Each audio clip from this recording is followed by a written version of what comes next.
નમસ્કાર મિત્રો, કેમ છો? હું છું તમારી મિત્ર ઈશા વંદે માતરમ. ફરી એક ટોપિક સાથે આવી છું ને એક એવો ટોપિક છે કે જેની બધાને જ જરૂરત હોય છે. બધા ઈચ્છતા હોય છે કે મારા જીવનની અંદર પણ કંઈક સફળતા થાય, પણ એ ખાલી ઈચ્છવાનું જ નથી, તેની ઉપર ફોકસ કરવું છે. તમે કીધા શું કઈ રીતે અને શું સફળતા મેળવવા માટે શું કરવું પડે? સફળતા મેળવવા માટે સૌથી પહેલાં તો તમારે જે આલતુ ફાલતુ વાત હોય છે એનાથી દૂર રહેવાનું છે. કારણ કે કોઈ વ્યક્તિ એવું નહીં ઈચ્છતું આ વ્યક્તિનું સારું થાય.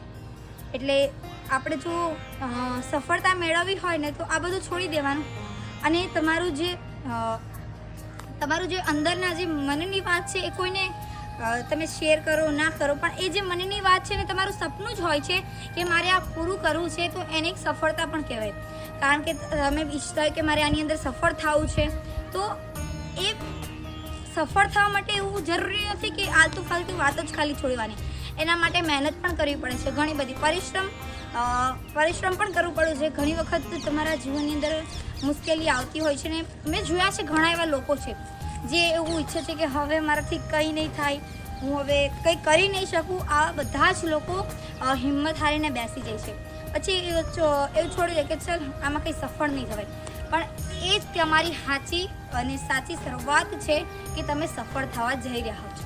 પણ એ સ્ટેપ ક્યારે નડી જાય છે કે ત્યારે તમારા કંઈક જીવનની અંદર કંઈક એવું થઈ જાય છે અને પછી આ સ્ટેપથી ઉપર જવાના પહેલાં તમે નીચે આવતા રહેશો, કારણ કે તમને ખબર પડી જાય કે હું નહીં કરી શકું. પણ અમુક લોકો હોય છે, મેં ઘણા એવા લોકોને પણ જોયા છે કે જેના જીવનની અંદર અમુક લોકો તો એવા હતા, અત્યારે એટલા પણ મહાન છે. કોકના ઘરે તો લાઇટ પણ નથી ને એવી રીતના એ લોકો ભણતા ને એટલું બધું એમ હતું, એમનું લક્ષ્ય હતું કે મારે એક દિવસ સફળ થઈને કંઈક કરવું છે. એ બધાએ જ કંઈક કર્યું છે. અને અમુક લોકોનું ડ્રીમ પણ હતું કે મારે કંઈક થવું છે, પણ એ લોકો હિંમત હારીને બેસી ગયા છે. અને પોતાની જાત ઉપર પણ વિશ્વાસ રાખતા શીખો, કારણ કે બીજાના વિશ્વાસ ઉપર બેસી રહીએ અને એવું વિચારે કે સફળ થઈ જઈશ, આ નથી. અને જો સફળ કોઈ એક દિવસ નથી થવાતું, અને દુનિયામાં એક પણ એવો પુરુષ નથી કે એક પણ એવી સ્ત્રી નથી, કોઈ પણ એવો વ્યક્તિ નથી કે એક દિવસની અંદર સફળ થયો. અને જો સફળ થયો હોય તો મારે પણ જાણવું છે કે કઈ રીતના, કારણ કે એક દિવસની અંદર તો કંઈ થવું સારી વાત નથી. એટલે બધા જોતા મને તો લાગે છે કે આપણા જીવનની અંદર મેઇન વસ્તુ હોય તે સફળતા હોય છે. બધા ઈચ્છતા હોય છે કે મારે પણ ગાડી બંગલા હોય, બધું હોય. એ ક્યારે થશે? તમે એવું વિચારી દો છો કે પછી મારાથી કંઈ નહીં થાય ને આવું બધું મગજની અંદર આવે છે ને, ત્યારે હિંમત હારીને તમે છોડી દેશો.